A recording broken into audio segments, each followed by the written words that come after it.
بسم الله الرحمن الرحيم. وادن سلام دمان أصحابتا كتحن جانل كيغا يوتيوب يو فيسبوك وأنيقو إسماعيل جيري وحان ربا مانتا أنا كهدلو هال أرين تاسو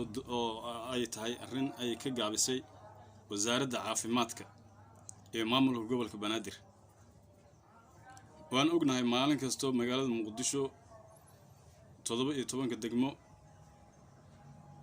ما أنت سمع بكو دمو حكو دمتو سدح غفوض أكو دمتو أما أفر غفوض مركز سدح هذا بكسو أغبو سدح توبان كل فوا صدون واي تضربو سدح كل فوا كوي لواتن واي مرك كوي لواتن إلا صدون هدلو اسكدرو وكنتون يكوغف كنتون يكوغف مالين والبهدي مقالة مقدشة يكو دمتو dhibaatada ka timaado waxa dusha saar doono maamulka gobolka Banaadir iyo wasaaradda caafimaadka maxaa yeelay ayaga ayaa looga baahnaa in ay maarto wax ka qabtaan cudurkan halista ah waxa loo baahan yahay maamulka gobolka Banaadir iyo wasaaradda caafimaadka inay isla shaqeeyaan maamulka gobolka Banaadir iyo wasaaradda caafimaadka hadday isla shaqeeyaan cudurkan meesha waa ka baxaya mar hore ka bixilay laakiin hadda wada shaqeyn la'aan ayaa ka jirta meesha sida anaga aan qiyaasin wasiir maareeyana hadalka uu sheegay waa sax maalin walba dadka ku dhinta magaalada Muqdisho waa dadka u dhimanaya cudurka coronavirus runtii in la isku sheegaa fiican marka maamulka gobolka Banaadir waa in uu shaqo geliyo degmooyinka degmo walba laan kasta waa in maarta 5 qofood oo shaqaalaha caafimaadka ay leedahay 5 qofood oo caafimaadka hadii ay leedahay laan kasta oo maalin kasta ay xaafadda ay ku wareegaan degmo kasta ay xaafadeeda maarta laameed ay ku wareegto waa la soo ogaalay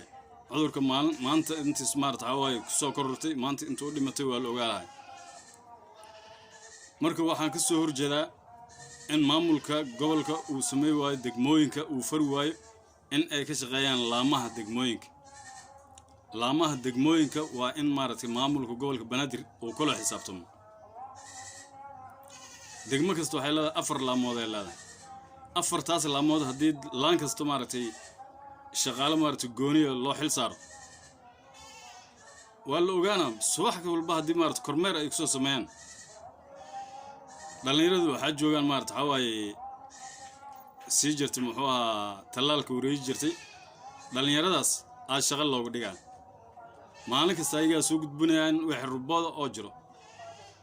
gobolka u gudbinayaan gobolkan waxay u gudbinayaan wasaaradda caafimaadka markaani waxaan dheelaay wasiir maareeye wixii uu sheegay waa sax maxaa yeelay maamulka gobolka iyo wasaaradda caafimaadka waa qarqari hayaan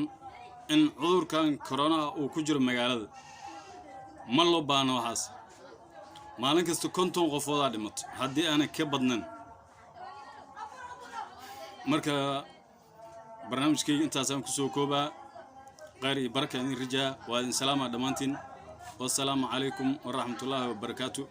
barnaamijkan hal si share garay si maartay uu gaar shacabka dhan uu wada gaar hal si share garay fadlan si share garay like sar si share garay subscribe nasar si marwalba uu kugu soo dhaco videoga maartay way markaas maartay aan soo sameeyno video kalena idin soo wadnaa waana ku maadsantiin qari barka in rijeena ma salaam